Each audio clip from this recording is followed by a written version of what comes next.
Geno mara nirio makare nyakonga juang machinya nyachenro enrameny piny tarik 9 dwe mar auchiel 2025. Weche go motendre kod tho mar rawera Albert Juang medo kelo paro mopogore opogore nyakwara Juang ka jogo mabende kiyo nat joganda kaachiel gi jotelo koro dwaro mondo mi yud ratiro ewi tho mar rawerano. Ami matut nyakwara Juang ka bende kawuono wadhi go mbaka gi Charles Owino mane en jawach e obila machon mabende wadhi winjo ni to ere ting ma obila ntiere gode ne oganda obedo kod arita makare e lwet iduto wadhi bedo go pamoja manyien magra manyien kaka pile roko pachi live marote machuok na ria deka uchiel nono kama yonte live Facebook Ramogi TV ke imrima eskachiel gi Ramogi TV Kenya mbui mar YouTube magetundweche.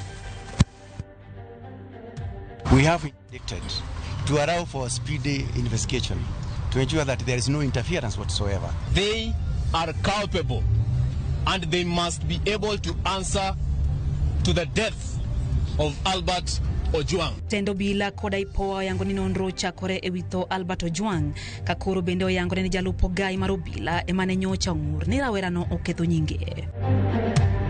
Kargi madala ni endi ne en dala mutingu jakuo kato tingu janek kato tingu ng'ama dwa loko sirikal. Koro nyathina no kende madwaro aonge wach moro manyalo wachonu. An nyathina ne madwaro ni mondo kel na dala naka. Anyuond Albert Ojwang mantie Kabondo pod chunygi opong kod lit ewi tho mar wuodgi no manyocha obila omako. Rongo sub county kama otelnegi gi mheshimiwa Paula Buor. Owinjore obi ong'inwa kako renovate classrooms magwa. Jonyuol mag skund primar Makangeso mantie Rongo ywago lwasi marach mar somo ne nyithindgi.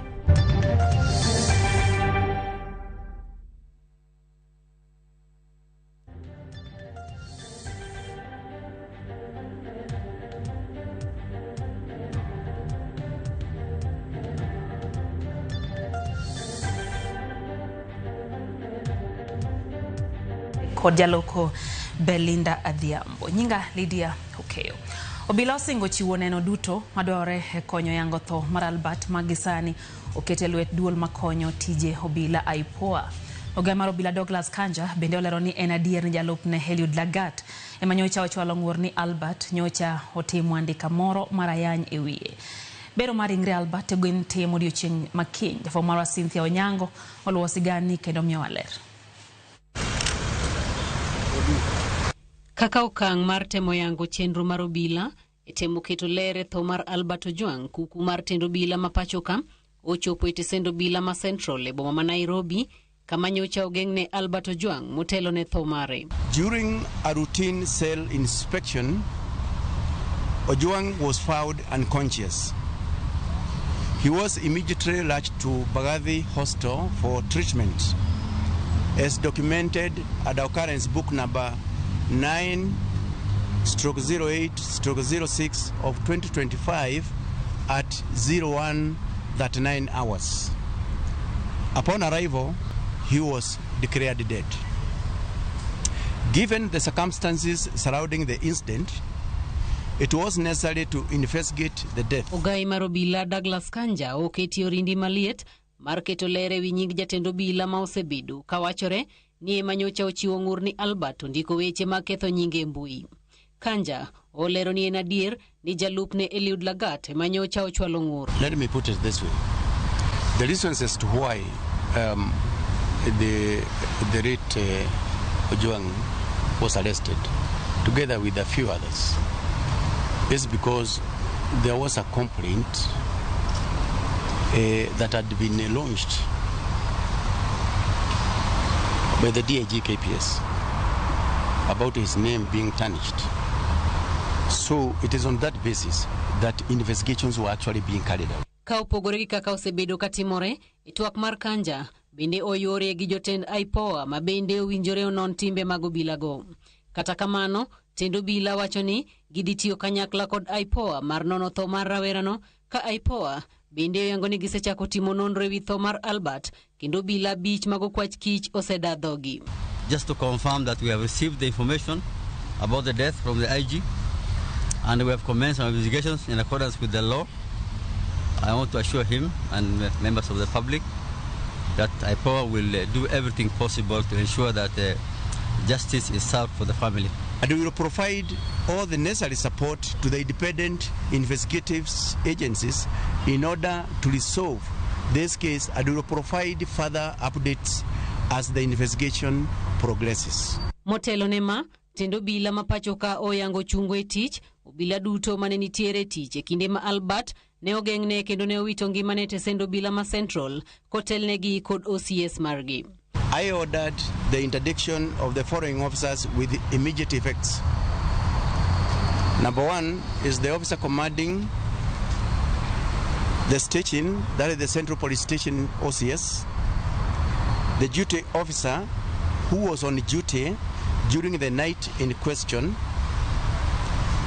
the cell sentry on duty at the time, all officers who were on duty at the report office that night, and any other officer found to have been on duty or otherwise involved during the incident. Jopiny rito mar ng'eyo matut ewi duoko mar bero makata kamano chor nyime nyaka chieng' tich ariyo.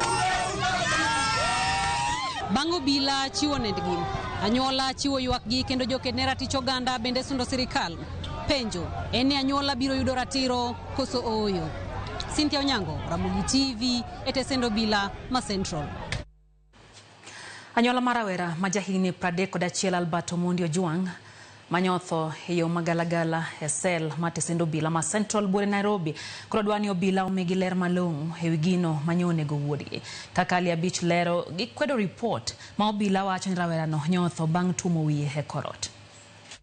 Edala gi Albert Omondi Ojwang mania gweng' maka kothe kokwanye kachud bura maka bondo kasipol jogweng' kachiel kod wede gi anyuola mar rawerano ne omolo mar kuyo kod familia mare bang' tho mare yo magalagala etesendo bila ma Central bure Nairobi. Oganda mano yuore dalane ne nono kamoko to ne ok nyal pando mirimbgi kendo pi wang'gi ne mol kaluokogi ranyisi mar lit kod kuyo magin go bang' tho mapoya mar Albert mane ni nyathi achiel e dalagi. Min Albert yuka Beth Ojwang pimo kod lit kako obila mago kwach kich auchiel ne omonjo dala ne chuny odiochieng' ngeso mokalo kod apikni 3 magi mako wuodeno nyaka tesendo obila mamawego ka bang' seche machuok to giyudo lipot ewi tho mare. Na an gi nyathi achiel makata ne ni mana lidaka to penja ni mama be babo chiemo.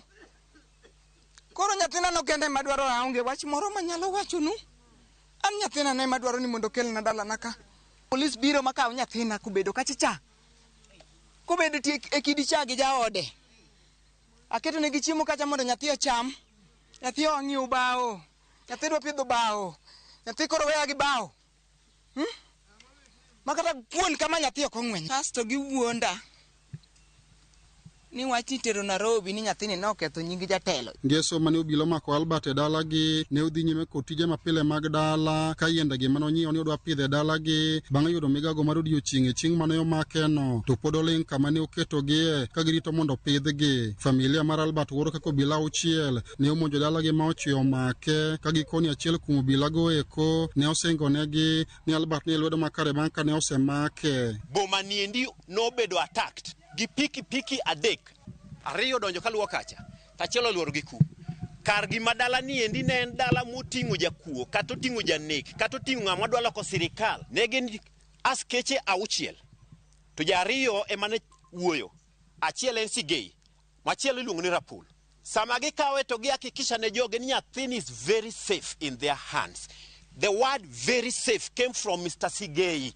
And Sigei should confirm to us what did he mean by the word safe. Gikoni karawerano ne ni kod ketho to obila ne onego tere doho ka gikoni obila nyaka kaw ting' mar tho wuodgino kendo lipot ma obila ne osegolo ni Albert ne otho bang' wiye korot e sel manitie tesendo obila ma Central en miriambo ma ok ginyal kawo. Dako chop gi Albert e court on Monday makawuono mawuoyeni.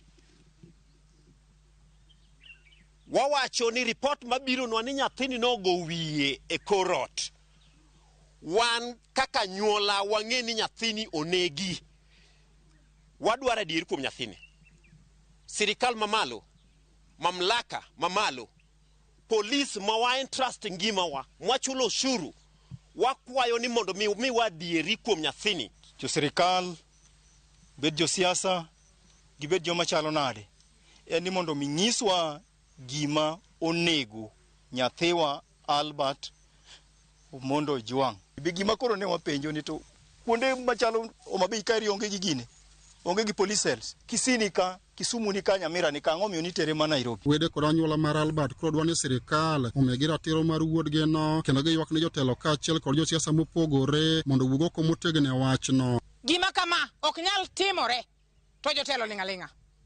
Gine manyaka giwuognwa oko eka diang' gikonywa wan kaka families ma ok nyal.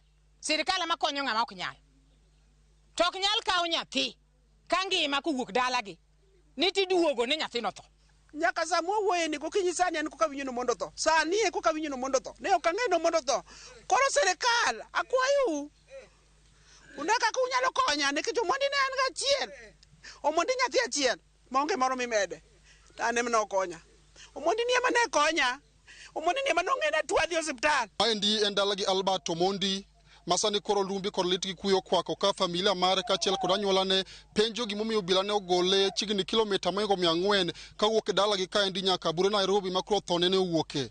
Familia ni endi kwayo ratiro margi seche ma koro chenro dhi nyime manono ni tang'o manokelo tho mar rawerano. Ali Abich, Ramogi TV, Homabay. Jokenya rat joganda obago ng'anyo mar tipo e nyim kar kano ringre ma City e boma Nairobi kote sendo bila ma Central ka gisundo sirikal mondo mi anyuola mar Albert Ojwang ratiro bang' tho mare magalagala. Ng'anyo ni okelo dhugruok mar nyamburko e roundabout ma City kendo chuno bila manore kod gilweny mager mondo mi odonjre gayo rawere kod jokenya rat joganda mano ninde chunya paya ka gikwedo tho mar Albert. E kinde no rawerego mag Gen Z odhiyo jal moro mane gichich ni en obila kendo gichune orucho pichni duto mano osemako kapok gimaye simu nogono.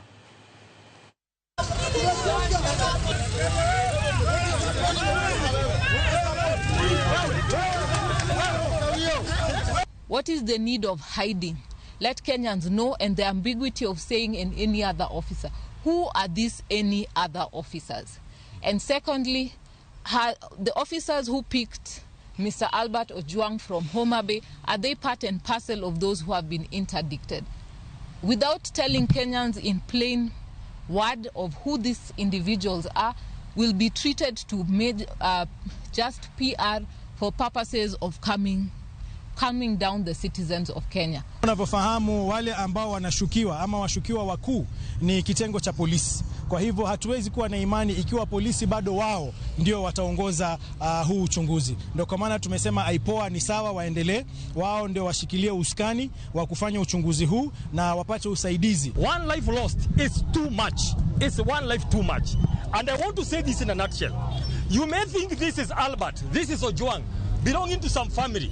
But I can tell you this could be your brother tomorrow, this could be your sister tomorrow, it could be yourself tomorrow. We must all stop everything, come here peacefully, and ask for the people who did this action to be held into account. Jo siasa gujo dito mega serikali bende ne kendge. Amino kaongeja siasa maloso. Nwach gingeyo ni ka kijana ne losa botelo marach mar police. Gibeni loso kuom gi botelo marach. Koro angenjo siasa mor. Ni jogo maloso kuom gi, kendo jogo mapenjo gi weche matek koro negi. Manen komanda matesendo bila makamu kunji Inspector Robert Mugo okwedo wach mawachore ni jong'anyo nonegi gi obila dwe mar 6 higa mokalo kinde ng'anyo rawere mag Gen Z kanogolo neno mbele aput manono nek mar Rex Masai. Obila no manyaka sani tiete sendo bila magidhirai okoni obila ne chiwarita ne mwandu johala chuny boma ma Nairobi kendo ni jogo mano obila orakore godo ne gin jokuo kendo ok jong'anyo kaka liekore.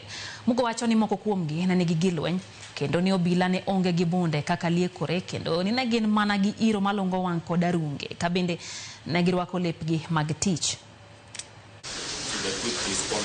Yes, sir. Response unit. Does it have an organization?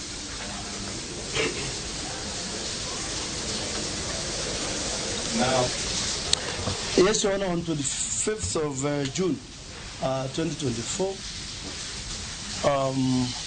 when there was massive looting of premises and businesses, and when the day that there was attack at the Parliament, at Roa CBD, a contingent of GSU and military officers were deployed. So I could see them. You could see them? But I never interacted with them. Yes, sir. were they called in at one point to enforce your officers? I am not aware. Yes, sir. Atamalo praboro mar skunde sekondar mamalo seketo e mbui kit somo ma gibiro chiwo ne jopuonjre e sekondar mamalo e odiechieng' ma okwongo ma jopuonjre mag grade mar 9 chako timo yiero. Kaka Judith Mondi lero, jagoro maongewore migawo mar somo Julius Bitok oyango ni jopuonjre 1.2 tieko yiero no tarik 30 dweni kama biro gombo loko bende ibiro mi thuolo matimo lokruok. If I want to be in this profession, class of profession, what do I need to do? En chenro mar jopuonjre 1.2 mar grade mar 9 ma ochako timo yiero mag skunde kod lai mag somo magichano timo e sekondar mamalo. Jagoro maongirore migawo mar somo Julius Bitok oyango ni atamalo 80 mag skunde sekondar mamalo oseketo lai magibiro chiwo ne jopuonjre chakre grade mar 10 mbui. 80% of the senior schools have been able to upload their pathways and subject combinations for the learners in readiness that in the next 2-3 days the learners now in junior school can be able now to select their pathways. So it's a seamless process which we're starting today and is expected to run up to the 30th of this month. Bitok manetwa kod Ramogi TV e boma ma Nairobi okoni chenro ni dhi nyime e skunde 24,000 kendo itime e mbui manyien mar Kemis ka jopuonjre yiero kit somo 4 e skunde 12 e rang'eny ma opogore. Oyango ni ibiro chiw thuolo mar 2 ne jopuonjre poni gibiro dwaro timo lokruoge. Trying to create an environment where every learner gets an opportunity, at least in a school. We are expecting the entire 1.2 million learners in junior school to transit to senior school. So we are not expecting anybody to remain behind. Maybe there's a mistake which is made in this selection. We are going to give an opportunity to some of the learners, a few of them, to be able to revise some of their choices so that they get the best possible. Like for example, a learner can choose a certain subject combination or a pathway, and maybe the parent is not very, very comfortable. We'll give an opportunity at some point for the parents also to support their children in what pathways they go. Kajolony, tokoni jopuonjre pod ni kod pek e yiero kit somo mag science kod mag lwedo ahinya to machamo wich kata bed ni yiero chakore. Jatatije mar kar puonjo tije lwedo mag CBC Dan Kanarimi yango ni thoth jopuonjre kod jopuonj malimo kar tiegruok mare onge kod lony mathoth e kit somo mag science kod mag lwedo kaka mamulo technical engineering kod weche stima. Technical studies is an area which has not been actualized in most of the schools. And I want to say, by the way, that's why we have the jobs. When the government direction, Ministry of Education direction states that 60% of the learners should go to STEM. In fact, a lot of those learners should not just, it's not in pure science, it is in the technical studies. That's where the jobs are. So, but unfortunately, most of the schools have not actualized these technical subjects, technical subjects. Lai manyicha migawo mar somo chiwo, olero kit somo ka kit somo kaluwore gi lai ma onyalo teri japuonjre kata career pathway. E ikruok motelo ne rwako jopuonjre mag grade mar 9 e grade mar 10, migawo mar somo koni gisechako gero kuonde timo nonro 1,600 kata laboratories e skunde duto maonge kodgi. Judith Mondi, Ramogi TV. Kaparo antiere sekta mar somo terinya e county ma Migori kama jonyuol mar skund primar makangeso e sub county marongo yuago lwasi marach mar somo ne nyithindgi. Aka jafwambo marwa ma Migori Jojo malero no jonyuol go koni lwasi marach mar skund no keto ngima nyithindo kama tek kendo nyalo rocho duoko mar jopuonjre.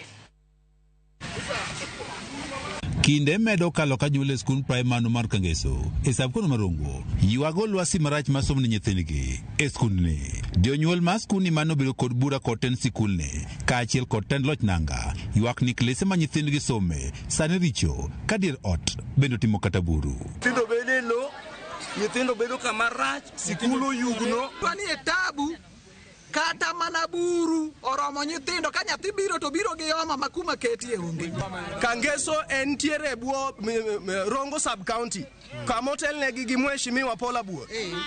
Owinjore obi ong'inwa kako renovate classrooms magwa ningeche bende wan constituents mage. Onyiswa ni to wan kuma nade momiyo nyithindwa nyalo bedo kasome e kundu dhok machal kama. Kata to wabiro loro get ka wating'o boke kendo watamore ni mondo skul olor. Samson Onyanga mana achiel kuom jonyuol wacho ni kata kombe ma nyithindgi some tin ka chopo ma bende gitiyo godo bende rach mokalo. Wan gi problems e classes magwa mag nyithindo some.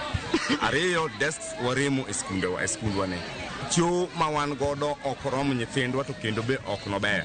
Sikuni ma Kangeso bende kata pi ma jopuonje nyalo tiyo godo onge ka jonyuol ywak ni pi mano kuny kod piny wacho sikulne ma onego kon sikulne kaachiel kod joma dak alwora be nyaka sani koro ok ti. Antiere gi pi mano losnwa gi South Nyanza Waterworks. Pi ni nokel mondo okony skul to kony the community.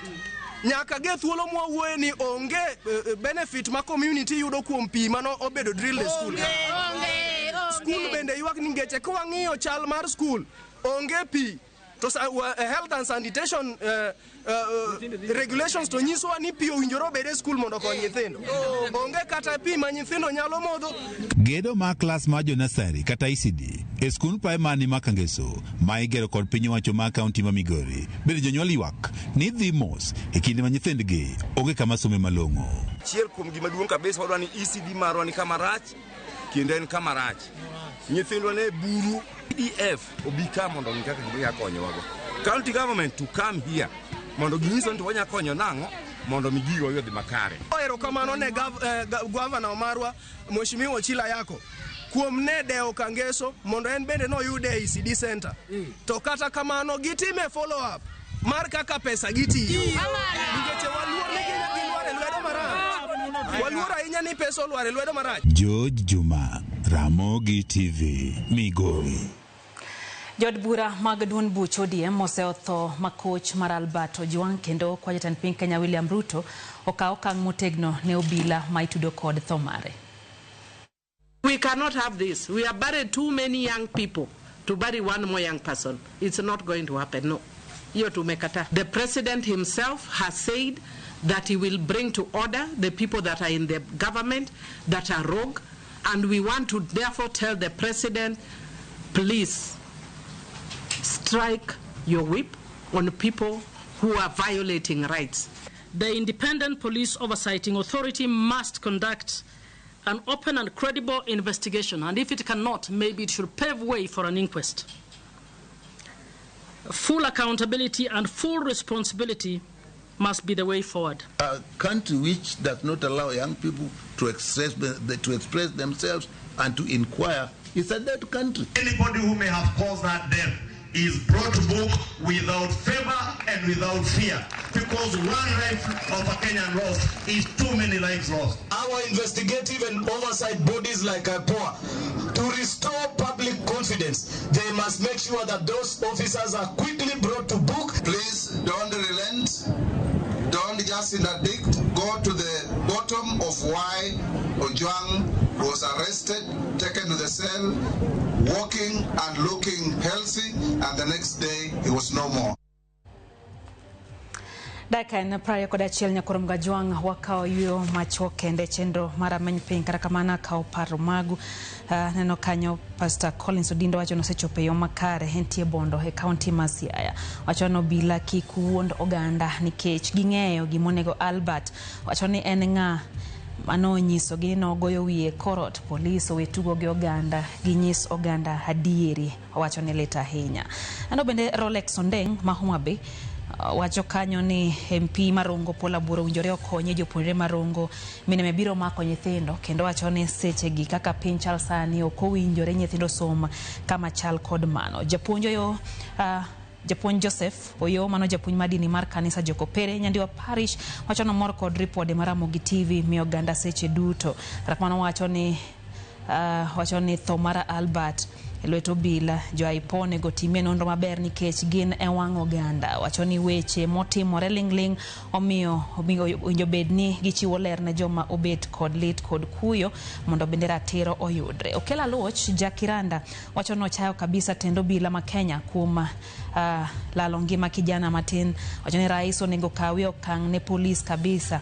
Mano kanyo temaro kelo kauli Bernard Kantie Migori wacho ka ni sirikal ononi maber tho mar Albert mondo gichiw duoko makare kwa vijende matindo mondo bende oti kod simbegi mag ong'we yamo e yo makare ko wacho ni samoro emanyalo kelo tabu. Neno bende Jalimbe Evelyn wacho ni wach no lit ahinya kendo Vini Lils wacho ni pipeline Nairobi wacho ni tho mar Albert en gimo mako chunyo ganda kendo lit ahinya. Matabel Murina wacho ni Nairobi entiere kodwa tho mar Albert hemo wacho no mako dhoge kendo lit ahinya. James Waringa wacho ni entiere Roxiaya entiere kodwa e chendo kachiel gi Roger Rojo kantie Nakuru. Oyo matinya kwaro mga juang chendo enda many piny kikidhi mabor.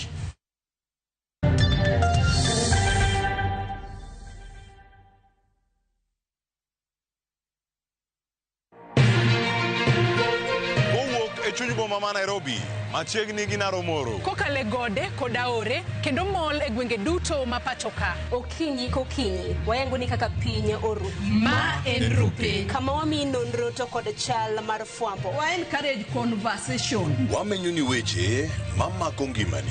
Job restructuring kata state restructuring ok promise ni kiwitu tich ka tedi yudo tich ka kendo in gi duol e mbaka oromo watudre gi reporter marwa ka en Homa Bay, Mombasa, Kisumu, Migori, Kisii.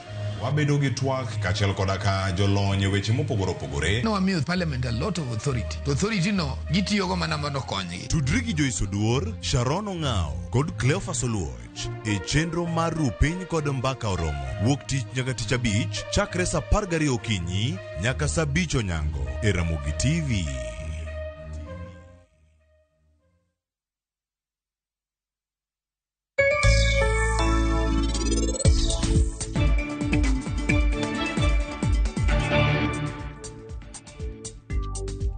Beni baba gi mama ng'e kaka ng'ani ber dikoro sani chunygi ok chandre anaromo ganyuola mana hero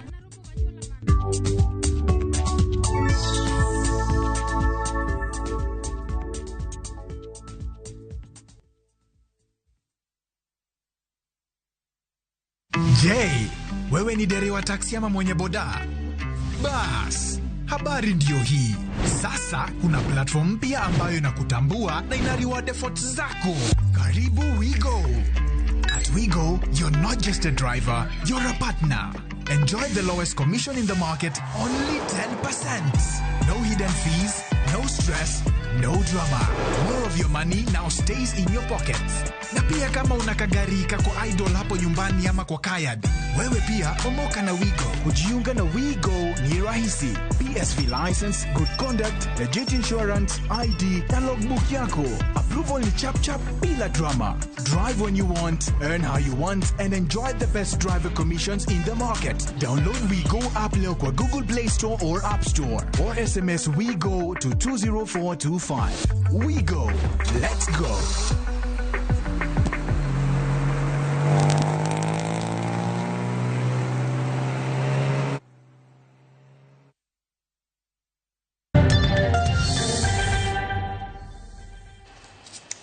Machiegni karo nyakwara mga juang'ero kamano kuom medo kete Ramogi TV chendo en rameny piny wadhi mbele gi weche manyien. Obila e kaunti ma Kirinyaga osechako timo nonro e wi kuo moro manotimore kanisa mar ACK All Saint e gweng' ma Gatwe.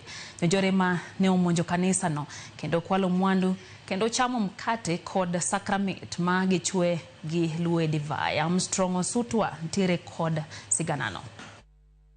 Jotich e kanisa ma ACK All Saints mayudre gweng' ma Gatwe ne ochiwo kod buk maduong' e kinde mane gichopo e od alam kendo yudo ka dhoot otur. Jonjore ne omonjo kanisa no kendo kelo lal maduong'. Waliingia kwa ofisi wakachukua wine chupa 5, halafu wakaingia kwa kanisa wakachukua screens ambazo huwa tunatumia wakati wa service, na pia walienda strong room wakachukua mixture. Jonjorego ne odonjo od alamno kendo chamo wakate kaachiel kod sakramit eka ne giumo divai maromo chupni 5.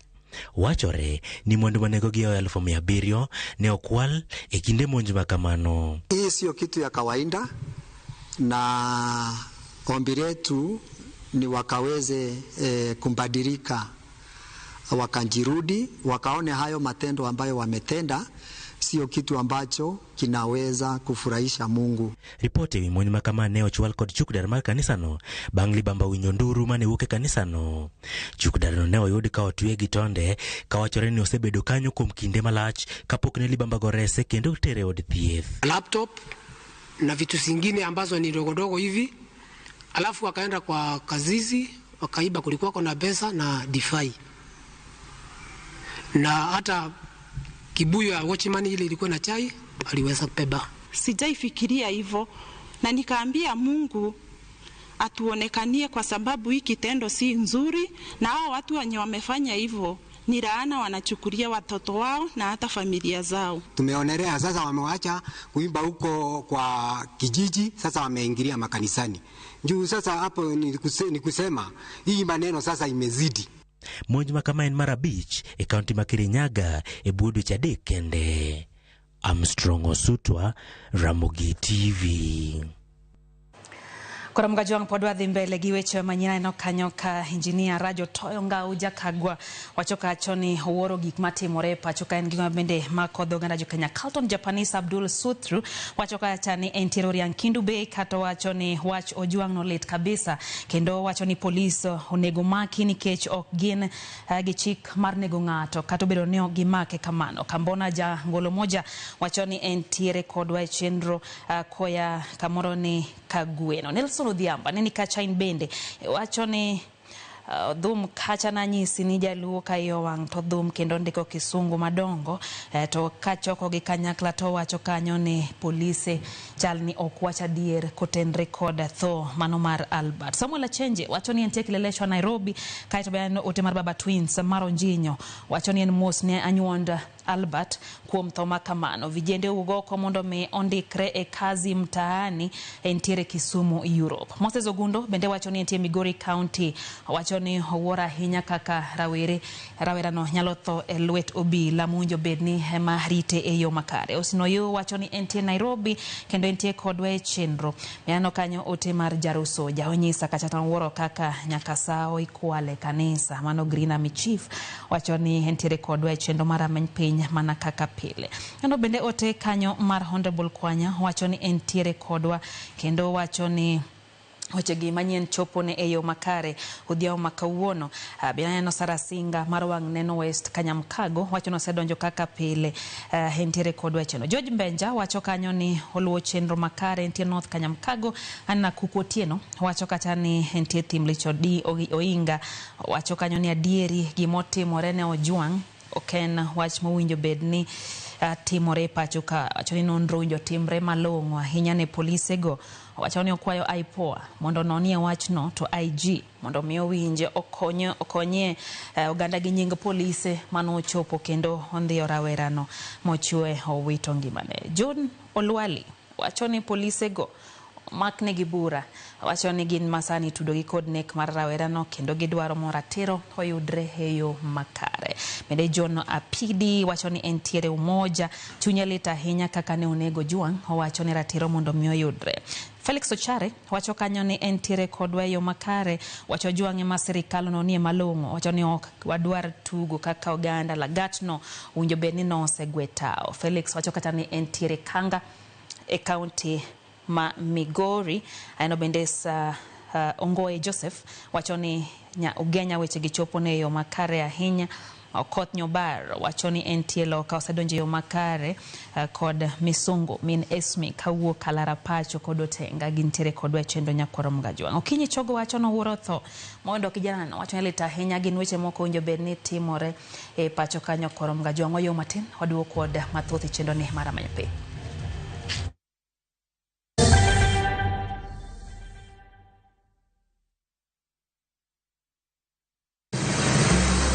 Ise penjorie sigendni mayudore kuonde ma waluongo ni pachowa. Kapuonjani no biro nikech gwenyruok e kind owete. Riuri kodwa mondo wanon sigendni mabeyo mag kuonde ma wadakie. Ero nera nitie ninyuok Kochakore bombe madongo nyaka gwenge maiye. Otusenge el pinjo imbo mar oganda piluonwa senge. Ng'e gigo mamiyo oganda ka oganda bedo mopogore. Nueng'o ma wan godo ka en mar kunyo goji. Urudi. Wen kama ji duoge ji ok lal. Ng'e weche mane osekalo. Chon chande lweny nitie kor gweng'. Rwako sigendni mag kuonde ma wadakie. Kiwacho ni kibedo piny e kom, kineno ng'ama lwete fuare kama mano nyiso ni jakano mulo ka pigo sechope bwo mesa. Ng'e gwengewa chieng' tich ariyo saa 3 otieno mana e Ramogi TV. Breaking news today. The city is buzzing with euphoria. Let's connect with our correspondent on location for the latest updates.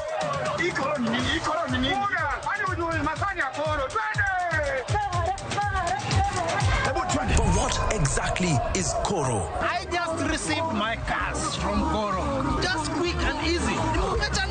The euphoria around town is crazy. Download Koro and say hello to easy lending.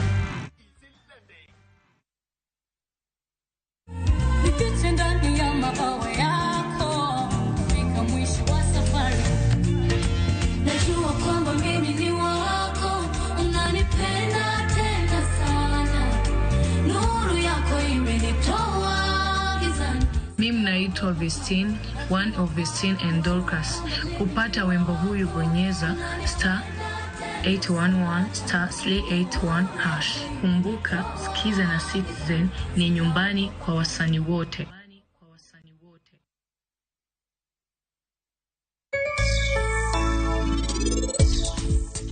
Gisani korionge nyathi, eno selal. Sani koro enero jaode kende. To chakre do chieng' maka wuono, eno boga luo chike mek jaode kende.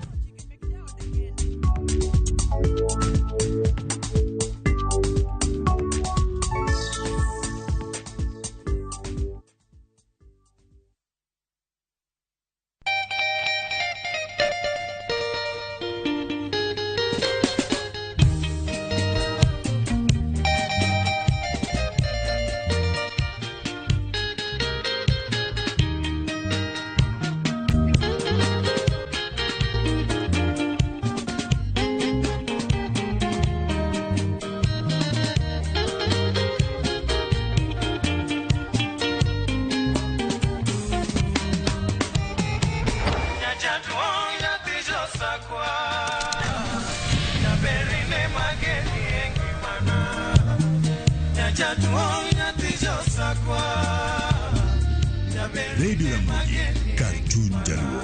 Radio Ramogi.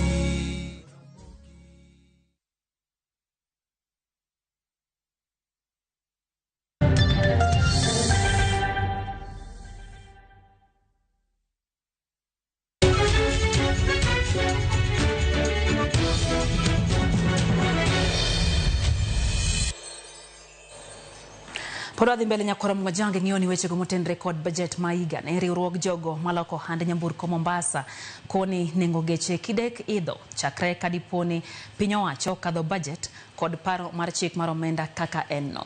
Gikoni nengo nyamburko matindo mathoth jo Kenya nyiewo biro medre chiegni nyadiriyo. Gino mabende gikoni kidek miyo thoth dukni mauso geche podho. Jojako ni giler mathoth kogi kaunti Mombasa. Luoro sani kwa kojogo manie sekta mar uso gache Mombasa makoni ohala no kidek dok piny malich mokalo kadiponi osom budget kaka ne ulieki. Ma en bang' yango ni osuru mag moko kuom gache to chutho gache matindo koro biro medore kind kwana tamalo 140 kod 300 kuom nyamburko achiel. If you find a vehicle like Toyota Probox is going to almost over 500,000 duty, and it was 100 and something. If you go to Nissan Note, it is coming to around 500,000.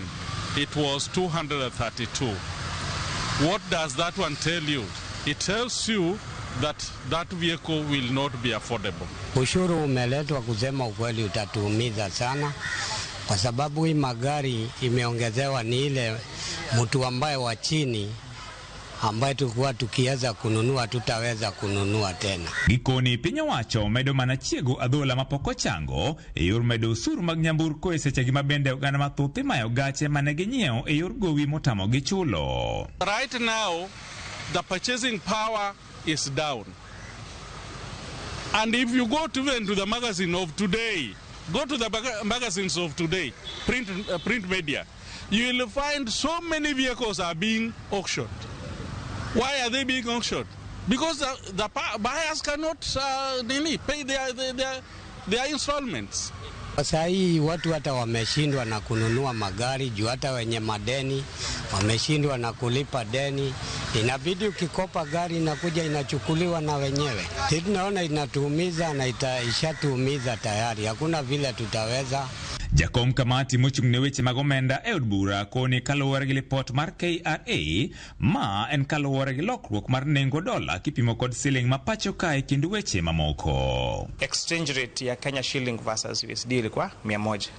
Sasa exchange rate iko 130.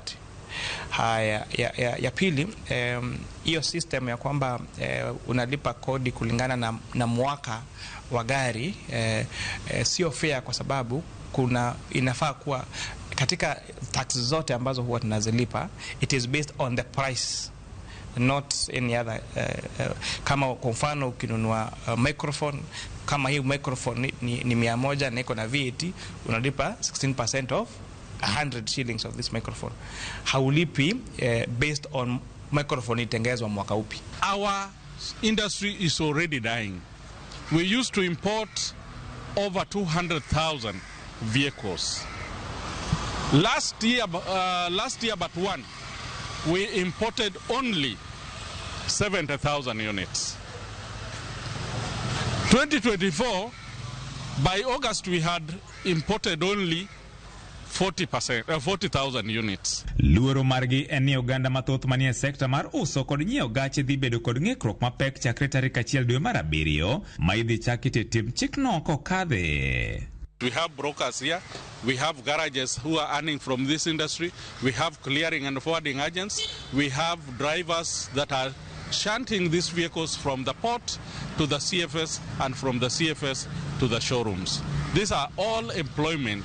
So ningeomba hiyo sheria inapitishwa iache kupitishwa. KRA pia wasikize, pengine wana maoni mbadala ambao pengine inaweza kuwa bora zaidi, kwa sababu lazima tuhakikishe kwamba watu hawakosi kazi na kutakuwa pia na fairness. So it's a very tricky balance between kuhakikisha kwamba watu wapoteze makazi na pia kubalance fairness katika wa taxation regime. George Aoko, Ramogi TV, Mombasa.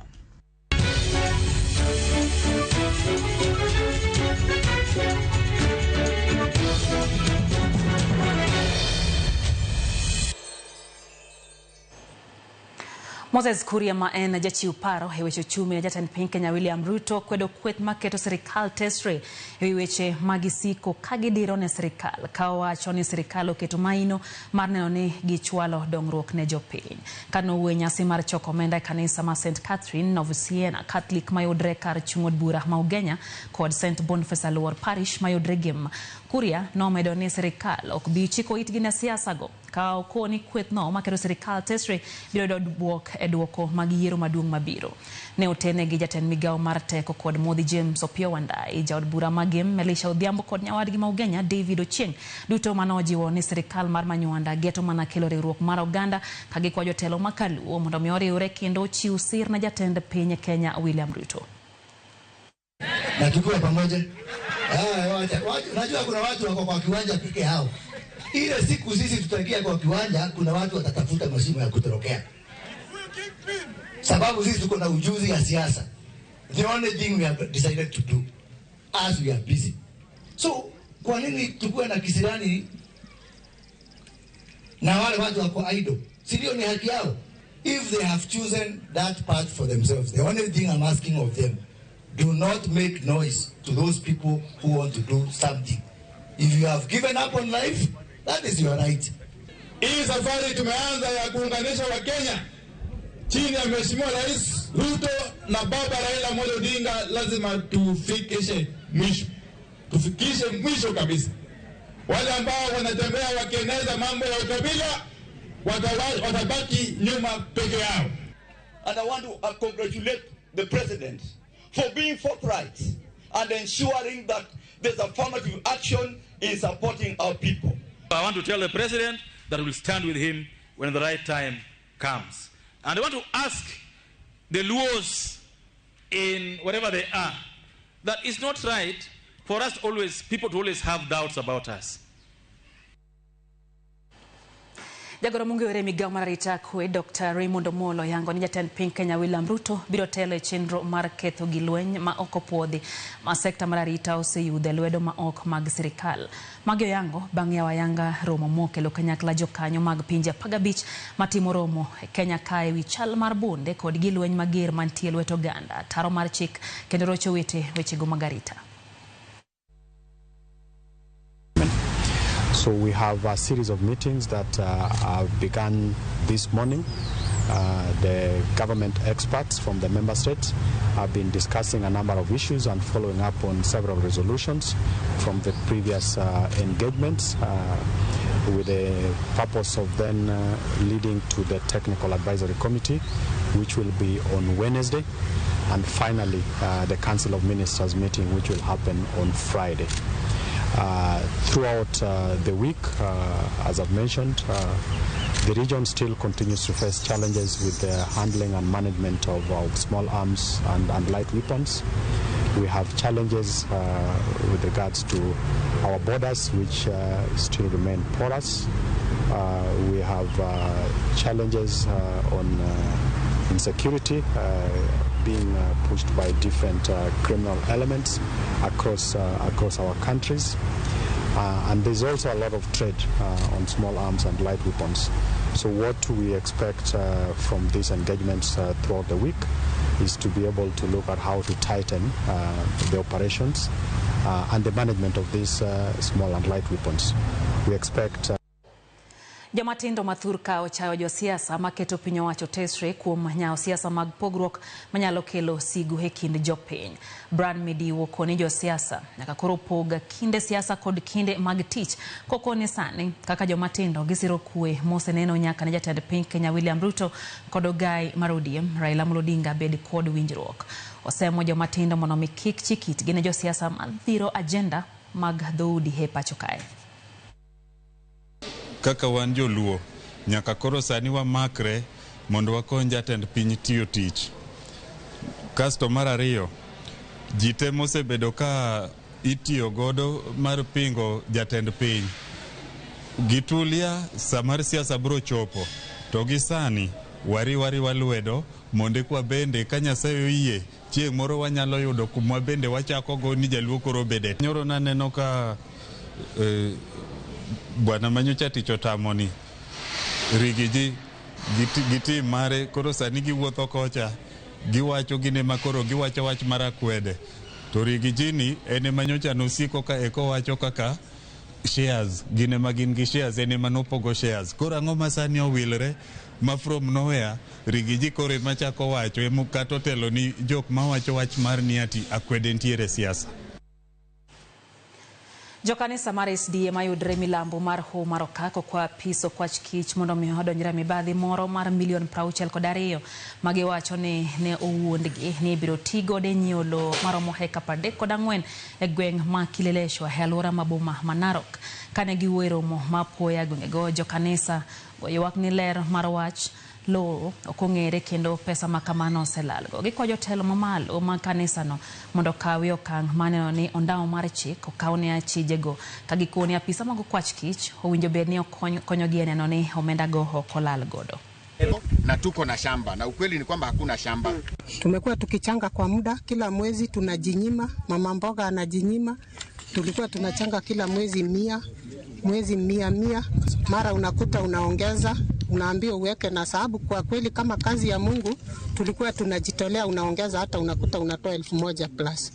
Lakini tumekuja tukahuzunika kukuta kumbe tulikuwa tunanunua shamba hewa, maana mwenye shamba amesema hakuna shamba yeye aliuza na hajawahi uza. Kuna wale wameingia mpaka kwa accounts wametoa wakisema wananunua shamba. Kupitia kwa hiyo uongo tumepoteza milioni zaidi ya milioni 62. So tunaomba hata DCI, tunaomba division yetu, tunaomba hata general conference yetu.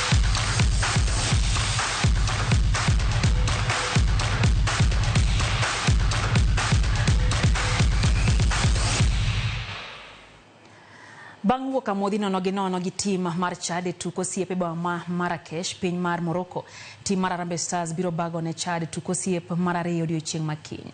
Stars mitao gi kocha Benny McCarthy pok oyudo loch moro amora e tuke adek mokalo. Ka loch e kindgi gi Chad nomako thuolo mar 177 e chung' mar timbe pinje mangima makoro biro kelo mijing'o ne timno. Harambee Stars bedo gi tuke gi mag osiep e kinde mag timo ikruok ne tuke mag pinje Afrika mag CHAN ma ochan dwe mar 8 higani, kendo ibiro bagi e pinje mag Kenya, Uganda gi Tanzania.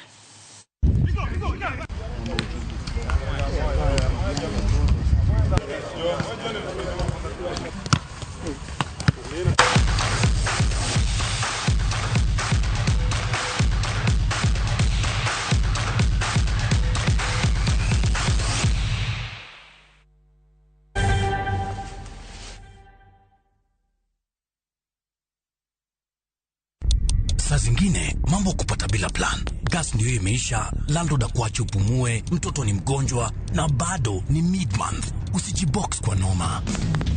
Piga *531# and sort your emergencies with my Mobi Civil Servant Loan, iwe usiku au mchana. Kama wewe ni civil servant, sasa uko sorted. Dial *531# and get up to 20,000 shillings and pay from your next payslip. No paperwork, no guarantors, no drama. Ni wewe tu na simu yako. Register now and see your limit in seconds. Built for Kenyan civil servants. My Mobi, iko sorted.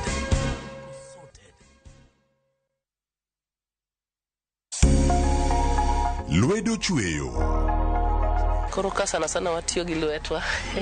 Rom gi joma oseloko kit ngimagi kendo giseloko pok margi obedo ohala. Bechgi ni malo nikech kaka yudo materials dhi mang'eny. Duto en wach chwech, pok, tich matek kendo tiyo matek. Tim giri mitimo no, kikete chunyi tikete pachi. Mamiyo lek bedo adiera. Pok opogore. Tich ang'wen, saa 2 okinyi kod Sharon Ong'ao. Kik bai.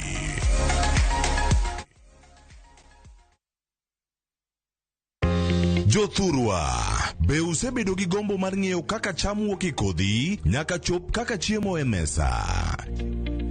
Dibed ni dwaro chako pith makelo omenda, kose dwa chako pur mana mar chiemo e dala? Wakelo ni yore mag chako magi duto e chenro mar pur gi ohala. Pur manyasani kendo manigi okang' mamalo to kelo yuto mathoth. Piny olokre bi e technology kendo puro kenana pur kaka ne manyachon. Kuonde kwath osedok matin.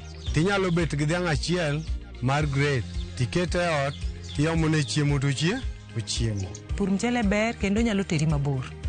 Ngimani be nyalo lokore gi higa 2 kende kitiye yo morere.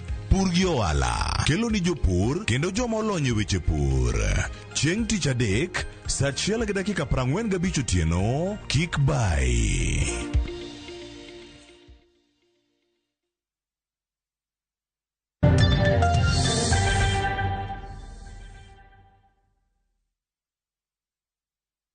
Machiegni kendo nyakoro mgajwang' wadonje kidiny mar 2 mar twak mar rameny piny na nyisi ni ntiere ka gi Charles Owino mabende en jawach e obila machon sechopo kae mondo wagoye mbaka. Ng'eni oganda nigi penjo mopogore ka intere kod penjo bende nyalo keto kacha e mbui mar Ramogi TV, mbui mar X kachiel gi Ramogi TV, mbui mar Facebook 236 nono namba mar ote machuok machiegni ahinya. Erokamano. Iriyo nade? Ariyo maber. Oganda nigi penjo mopogore. Ang'eni sawa tin to wadwa mondo watem mondo waduoke penjo machando chuny oganda. Tim makama otimore, tho mar Albert Ojwang otimore e lwet obila. Pile igeno ni obila ka ng'ato ringo to donje kanisa kata donje tesendo obila kuonde ariyogo. To lwet obila kodhi okawe nyaka dalagi e mbele jonyuol ne kawe to ngendo ginyise ni odhi bedo safe kae to bang'e to iwinjo ni owito ngimane. Bedo nade kae? Mokwongo en wach malit kuom lalo kijana matin kamano e yo mokoro be ni ng'ato lal godo. Nitie gik moko ariyo ma obila oluoro kabisa. Obila oluoro gima nyalo miyo mabus ringe lwete, iluongo ni escape from custody. Obila ochako luoro wach moro ni ng'ato nyalo tho e sel. Wasebedo gi cases ma seche moko nogo ng'ato gi mob, to ka ng'ato biro e police station to obila nwacho luoro ni ng'ato nyalo tho ne station mar obila, obila bro temo matek mondo oter ng'ani e osuptal, kata kotho otho e osuptal, kik otho e station mar obila. Kane wan kijende kaya kwa chako tich, ne wan gi OCS wa moro niluongo ni Clifton Josephat Anami Msoso. No nyiso wa pile ndalo ka ing'e ne wan gi team miluongo ni flying squad. Ono nyiso wa ni jo CID gi kokelo ng'ato ka, to nyaka unyisa. Koro keto u interview ng'ano, bed jok mokeli gi nogoi ni in kare ni e, in gadier ni in kare ni e. Koro ndike obi okel ng'ane gi joma kama kama, owacho ni en kare, to nyisi ni ket signature marika ka in kare. Reason manage protect ni kik bed ni kata jo moko dhi mogoyo ng'ato, kata mano bila weteu to biro keto ng'ani e sel as ng'ani tho. Nwach kitho ka ng'ato tho ni e sel, to chances ni tiji biro rumo en karibu 100%. Kata kama mabus olal ni, mabus mano nego kata ng'ato, kata mano timo robbery, kolal ni tiparo ni maybe no mi pesa miweyo mabus motimre nade molal. Omiyo tho mar kijana ni en gima lit. Kendo ang'eyo ni ji mang'eny ok nyal ng'eyo, but en kuyo maduong' e oganda mar polis ka ng'ato tho e sel margi. Ng'amo nege no, and mane momiyo ka ng'ato tho e sel mar polis kata ng'ato escape, to nitie special inquiry files miyao to establish ni to ang'o momiyo ng'ani no tho. Ang'o momiyo ng'ani no tho. And seche moko sirkal demand ni kata mana family, ka gin family mok nyal, to mondo giyier ng'ama chung' negi e postmortem tichulo gi sirkal. Wa sirkal be dwa ng'eyo ni to ng'ani otho e tesen mar obila nade, to tho nang'o. Nwach en gima ketho nying polis. To gima duong' mogik en ni polis emo chung' ne kwe kaka iwacho no. Omiyo nying polis en gima ni bedo guarded, mondo polis obed kod mfano maber e piny mangima. Niwach onge kama inyalo ringi dhiye kawuono ka polis ok nyal miyi security. Polis no kende mantie manyalo miyi security. Omiyo mano omiyo idwaro ni mondo polis kik bed gi nying marach. Koro gimotimre kawuono ni en gima rach, en gima theko, to koro gima rach mogik ni koro nyocha nene ng'ama o complain ne jatelo mar obila. DIG mar polis emochung' ne Kenya Police Service, ochung' ni polis 70,000 gi wiye. DIG mar AP ochung' ni polis 25,000 kende. To DIG mar Kenya Police ochung' ne ji 70,000. Kendo DIG mar Kenya Police Bwana Lagat ne en student mara. Na recruite from Kiganjo mondo bi e CID moa traine na ndia puonjne mokwongo e school. Kenda ng'eye kaka mama muol. So gimose bet katimore en ni gini thago chunywa kabisa mondo wang'e ni to ang'o motimore e custody mar police. Kendo wadwaro ni mondo otim the best postmortem possible. Gima ne thago en ne wawinjo ni ng'ato wacho no go wiye e korot. Koro wapenjore ni to sende ni be ichak inyiswa ni ne en kende. So ka ne en kende e sel, ng'ama no nene kogo wiye ne en ng'a. Mano kelo duoko marach mok ber. Ka en adieri ni ng'ato no wacho ni nogo wiye e kor ot, then ng'ano emoketho kes no moloyo ng'ata ng'ata. Niwach ka ne en kende, ka ne en gima buse wetene, to ginyalo wacho na adieri. Niwach ka polisi neno ka itamo kata ji ni kata war ok idonjgo, ok dwa ni donj kata mana gi sweta, niwach ng'ato ne nyalo dere godo kata koti kata koyo chami. Niwach itemo ni kik ng'ato tho, afadhali koyo chami to kik ideri ne ji ang'owa. Niwach ji ok bi believe kideri to ideri nade. So en gima tek ni wapenjo ni to nitie questions ma must be answered. And waseng'eyo ni kata mana oka protect Lagat at all kaka DIG. But an kaka ng'ama osebedo okwach kich, ang'en jo ng'eya kaka spokesperson. An asebedo ja CID higni mang'eny, kendo asebedo japuonj mar jo CID. Kendo gima napuonjo ka CID en sheria ema napuonjo. Omiyo gima timore en ni asebedo gi experience mar investigations mang'eny. Taseneno kigoyo kijana ni nyaka gi jowetene, chakre karibu dweche 3 mokalo nitie lweny ma internal. So nitie one question mabe wapenjore, dibed ni nitie ng'ato mane dwa sabotage DIG. Wach DIG tok nigi SL. Wach jo CID wacho ni nyo wagole wadhi dalagi, mwawuoyo gi jonyuolne, mwakawe dalagi, mwawuoyo gi jonyuolne gi jomoko nyaka wachopo Nairobi. Jo CID be penjore ni to ang'o motimore gi mabus marwa mano waweyo ka ngima e police custody. So en penjo maduong' ma ji penjore ni to niwach ing'eyo DIG mar police nigi police stations ma Kenya gi te mage. Charles mano dipo ni nyalo nyiso ni CID kaki owacho ni gin seche mane gikele ka ne onge kendo giwacho ni no wuoyo gi jonyuolne gi osiepene moko nyako chopo Nairobi. Iwinjo? Nairobi ko sel. Sel, ok Nairobi taso tere sel central. To gimo wacho enia. DIG mar police nigi police Kenya te, police station te mage. Iwinjo? Tang'o mane mono kete. Ema wacho nia kanodwa no nyakete Homa Bay no wach no bedo investigated gi DCI headquarters. Jurisdiction no yie. No wach ni dwa charge kod gimiluongo ni false publication under Computer and Cybercrime Act. Koro mano ok nyatimore ka luo. Oseth, no. Nyalo but ing'e nitie a lot of things manyaka tim. No wach nitie a lot of itimo forensic, itimo ang'o, data, ng'iyo simbe, golo weche mang'eny. Nitie a lot of forensic analysis mondo bed charge. To kae bende emowanie gi team matimo mano. But nitie gima dwa nyisi mapok iwinjo. Ni Bwana Lagat ma DIG en gi stations ma Kenya gi te mage. To kopo ni nego ng'ate modwaro to konyal goli kucho no bio negi kanye Nairobi. Mane omiya wacho ni kopo ni en gimo tim gi lweto bila to most likely en internal sabotage within themselves ni mondo otim gimoro marach mondo riemb ng'ato. Nwacho kapar ni ng'ama akapar ni DIG mangima. Is just a normal thing. Ni nyalo man gi capacity mar negi kata Homa Bay kucho. Ni nyalo keli Nairobi moketi SL aso dio negi SL gima dhi implicate directly. Dwa chalo gi gima chiemo na wacho kata as jomoko loko upside down. Kana wacho ni ng'ama influential ok nyalo oro ng'ato no negi kendo chako dhi omako ng'acha mondo bi ofule. Uninfluential aori ni neg ng'ato kata chaka bira maki. Ok na wacho ni mane gima ji timoga, but mano en practice matimore worldwide. Mafia behave kamano.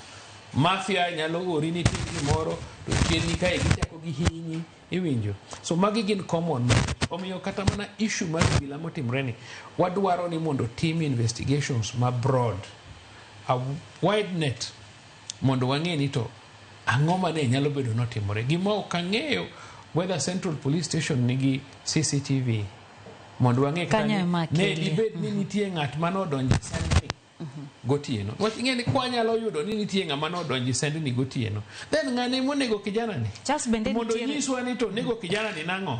Wach oketho nying police. Bende nitiere yo mar ng'iyo kata keto nyong'ong e wang' mabuse e kuonde twech koso en ana kama mudho maonge ng'ama neno gima timore iye kae. Ing'e ni mokwongo kata mana sel minenogo maintenance margi sirkal onge pesa. Inonga ng'eny police stations ma wan godo gin police stations machon manoger chon mapok olos moko manyien mabeyo. Koro inwango ni seche moko kata mana stations go conditions gi ok ber. Already kata mana donje police station kende a cell is a punishment. Ndalo moko notera e station moro maka beti officer tawinjo ka lach dum. So chuna amanyo sipena moko wabiro gikonya wagolo choche motigo waketo pi waketo tire mobedo flash. But rach ni kana atimo mano tabedo investigated to dibed ni na choko pesa moro atimo go mata donge gimoro. So and a lot of problems. But what we are saying en ni bro chuno because cell yok bed duk. Ya bro chuno ni mondo cells wagi koro wachak keto nyong'ong CCTV manyalo ng'iyo activity matimore. chokende miweyo ema nitie privacy, but kama ji betie generally ni wanyalo bedo gi CCTVs mondo nwach sani technology nitie, ok en kaka chon. Mwanyalo ng'eyo go kata mana movements ni bedi be nitie ng'ama nowuok e report office modhi e cell kanyo motimo gimoro marach. Nwach an to feeling mara en ni seche moko internal wrangles mag obila nyalo lead to, because DIG gini osego, aneno weche gazet ng'ato wacho ni ng'ato yuda 100 million mowuok e traffic, mano pesa mowuok kanyo, kata ken bribery, to ng'ano mabetimo mano. DIG en ng'ama nigi privileges mang'eny ma is a bit comfortable, Kenya wacho ni odwa dhi kawo pesa askar, but apparently nyaka ne kijana no ket kanyo nitie aseneno kata mano opposition ka ng'ato wacho ni yo ni mano ne komwa, ni komu nade, ni jomoko kabila moro ni Kenya ka magin kane giyudo telo to komno jakabindgi kende mobetie throughout, to nyaka jatelo ni bedi nogol jakabila manodhicha to chako ket jakabindgi, and jakabindgi no be nyocho bedo promoted ma kore mobedo maduong' mogik e obila, jalango ni kore aka nyocho biro. So nyaka wabed very careful a discussion ni, because an gi mang'e ni police oluoro mogik en ng'ato tho isel mare. So I hope ni investigations ibro tim maber. Fortunately one kod IPOA, awinjo ka jomoko penjo nang' momiyo IPOA nodhi e press conference. Gichegi ni penjo ni IPOA odhi omango i police cell mano onege ng'ato. Mano is an investigation point. To IPOA bende nyaka giti, because kata koyud ni kawuono police moro no nego owadwano, to IPOA pod bro mana dhi through DPP, to DPP bro nandiko ne Inspector General mondo ng'ano otere court. Koro kinyalo wacho niya ang'o miyo police otero ng'ano e court, because police is the only institution matero ji e court. Sasa che mwawuoyo ni igemo pachi ma imbi wacho ni pachi nyalo bedo ni gen lwenje ma migawo mar obila, to sani jonyuol Albert ne en nyathi achiel kende, gingi to pach gi koro paro ni koro ne en makosa ere kama jopiny bede, ere kama iketo gi seche mobila to larore kata ilal gi ngima japiny mane samoro en case mane nyadhi ge doho makata olo mas ne poko obedo convicted ni ne en gi ketho adieri, ma keto gi kuma nade? Kata ne okoloyo case to no kodhi tho e jela, ni nyalo twe, ni nyalo goye fine. But kana dongo nadhi dak Kanera kane wuora otho, an nyaka sani akia kwang', I cannot swim. Reason omi akia kwang' en ni nera no koyiena nadhi aora gi nyithindo moko, wacho ni in wendo, aora hero welo, aora nyalo dhi kodi. So nyithindo moko puonjre swimming gini aora, an to koyiena donje pi. And ne instructions momi nyithindo moko ni ji te odhi okwang' to dul kor kik dhi kwang', nochaka kwara ni kadhi kwang' tanyalo dong' gi aora. Kendo be nan nyathi achiel, so nyathi achiel en very delicate in all aspects, en nyathi mirito ka tong', iwinjo. Nyathi achiel en ng'ama gima rach always touches on them, so en ng'ama irito very very carefully, and then very unfortunate ni I hope ni ose kendo kata no osenyuolo nyathi moro somewhere, nyathi achiel ma potin pokugik kata igach. Yes, so en unfortunate, en gima rach mogik mapok awinjo, nyaka ne ndika an pok awinjo gima rach machalo kamano. Ji thoga, lakini ni nyathi mathin maonge gimotimo malich, ni bende gimotimo nwach nasepenjo ni to ne en ang'o mochuno, to giwacho na pana because of lwenje matimre internally, ji paro ni jomoko nitie matiyo gi jomoko ketho nying jowetegi. Omiyo ne gidwa ng'eyo ni to dibed ni ng'a matiyo gi ji mondo keth nying jomoko, iwinjo.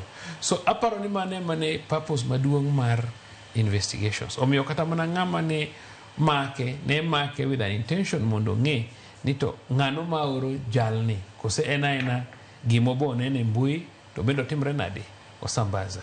So aparo ni oken gima ber, but I hope ni police ditimo all means mondo wang'e ni to ng'ano monego kijana ni, so that kata en mana ng'a ka ng'a to nyaka kaune atua. Wan kaka jomosebete police okwadwa ni ji ketho nying police, obed police matiyo wadwa ni mondo ji protect nying police, because wan wasebedo kwa nyal rabbit from ourselves. To kwadwa ni kwa wuotho to ji ochayo wa ji wuoyo marach kuomwa, ji neno kaka jonek.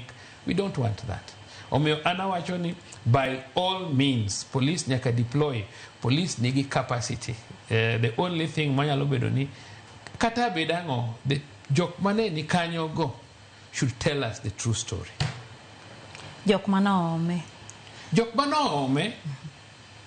no biro kode mo hand over. So it is upon joma no receive professionally to now nyiso wani ne gi receive in what condition, because joma no wacho ni ne wabiro kode maber, ne wa hand over maber. So joma ni kanyo go must now tell us kano bedo handed over maber, tang'o motimo nyathini, ang'o monege. Nwach podi bro timne postmortem, and duaher ne kitimone postmortem family bende ne Dr. Duoro wacho ni the government chief pathologist wacho ne en wat nyathino. Bas ken wat nyathino kiko tim postmortem, but let him witness for free. Okony nwa family no. The chief government pathologist mo wacho ne en wach ne okodwa timo postmortem, but wakwae no bede that postmortem obed kanyo. Samokel another person mondo tim postmortem, Dr. Duoro obed kanyo ong'inwa ni bende gima ng'acha wacho cha en adieri, nwach en wat ng'ama wat ka wang'o timo postmortem kono kata ni maybe hata take manonegi tibro wach no ng'iewe, and obro bedo gi sigu e family nyaka chieng'. So wadwaro ni ng'ato nono otim postmortem, but Dr. Duoro bedi to ka bende family inyalo kel another third party mondo be witness this postmortem. Let it be done mondo come out clearly e gimonego nyathini. Nwach ma en president to kwadwa ni jo opposition or take advantage of this to goyo sirkal. Ntiere weche miwacho ni samoro ntiere lawruok ma ni kitich kae. Isebithani ng'ama senia isebedo kanyo wacho ni sani puonjo isinyaka puonjo polise. Nyadidi ma larruok ma kamage thoro bede iye kae, to bende gikelo lal kata tho mar ji. Benise neno gi wang'i ka lalruok mar oganda kata larruok mar polise iye ka okelo tho mar ng'ato. No, lawruok ok en gima ber. Kama ji lawre weche mang'eny matimore. To positions kisebedo ng'ama duong', positions gi lawruok, kata mana position mar ker gi lawruok, ok nya wacho ni onge lawruok.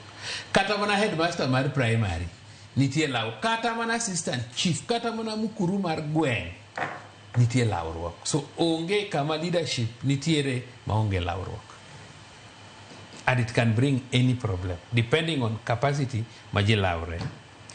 Bende no ka anyola mar Albert Deud ratechgi. Yes, waseno Kenya kaka buche budhe doho, buche jaod bura makasi pulsa nyaka sani pok wawinjo kumocho malong'o. Iparo bende Deud ratechgi. Mane riambo. Jaod bura makasi pul jomonege nosemaki. Ng'ama nogoye gi bunde nosemaki.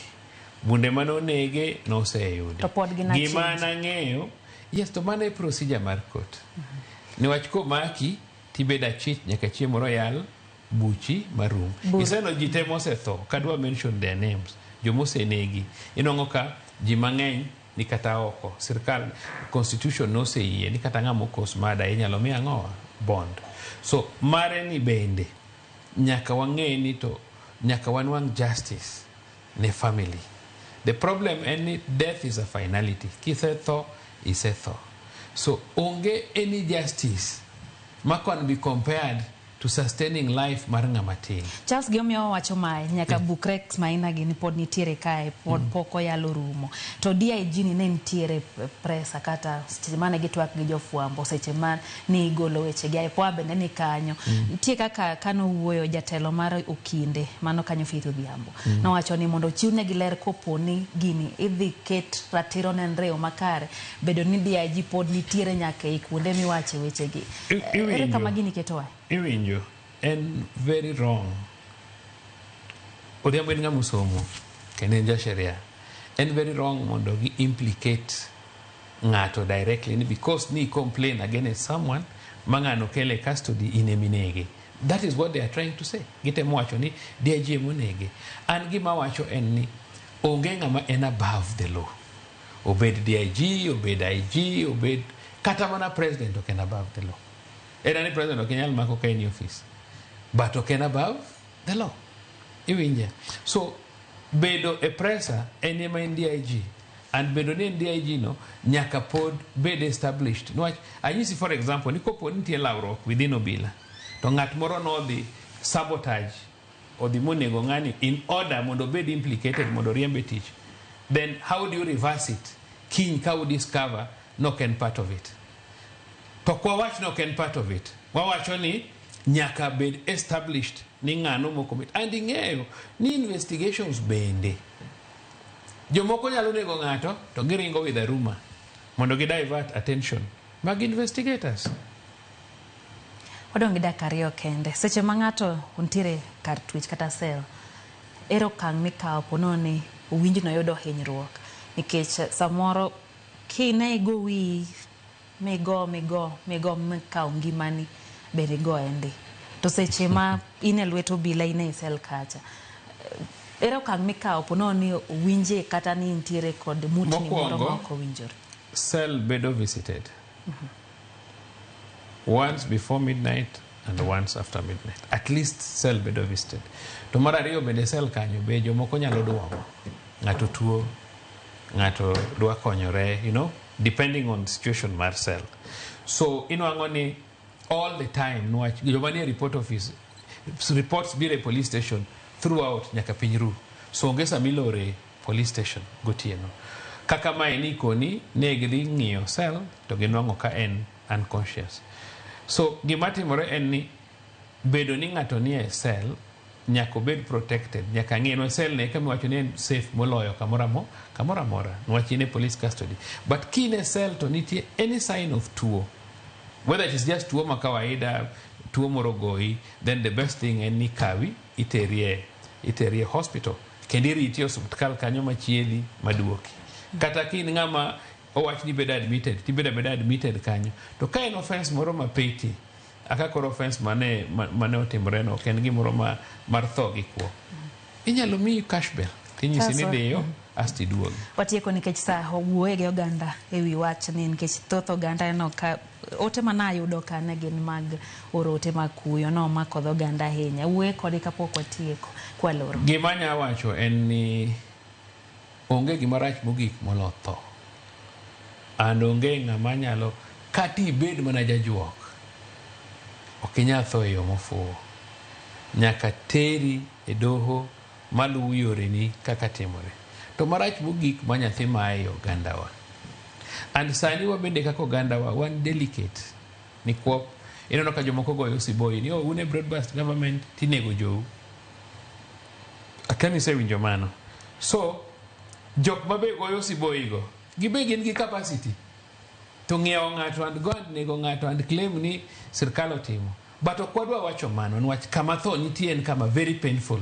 Mokinyal book riti biro ga lot of theories. Wawayo ne investigators mondo o follow up. And I feel ni kata mana law society gini kada is a way maginyalo konyogo IPOA or maybe you can provide it for in law, but ginyalo join in that team matimo investigations mondo jobed gi confidence ni gimitimo is the right thing mondo nwang' na dieri ng'ano ma onego kijana ni to nege nango or ang' momiyo otho.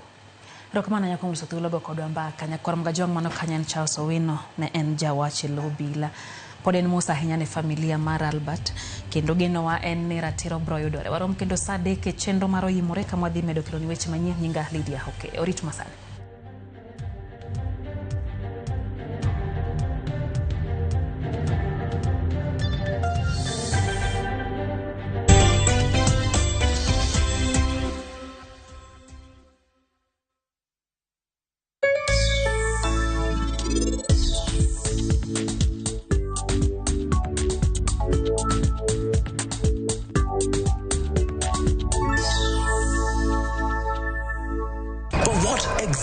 Is Koro. I just received my cash from Koro. Just quick and easy. The euphoria around town is crazy. Download Koro and say hello to easy lending.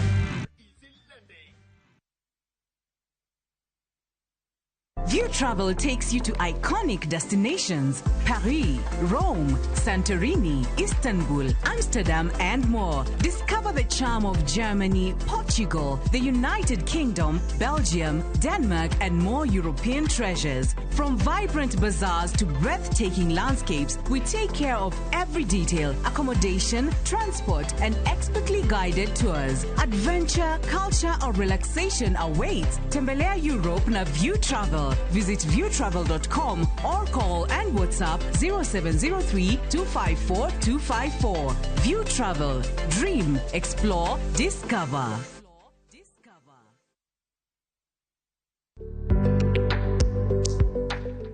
Kiki pari ewi bedo gi loch, mak mana niti matek ibed jalno manigi lony, bang'e to loch biro mana luwi. Oprah Winfrey. Grow biashara yako by using your M-Pesa till to get Puliza Biashara. Enjoy easy application na instant approval. Ipate kwa M-Pesa business app ama dial *234#. M-Pesa.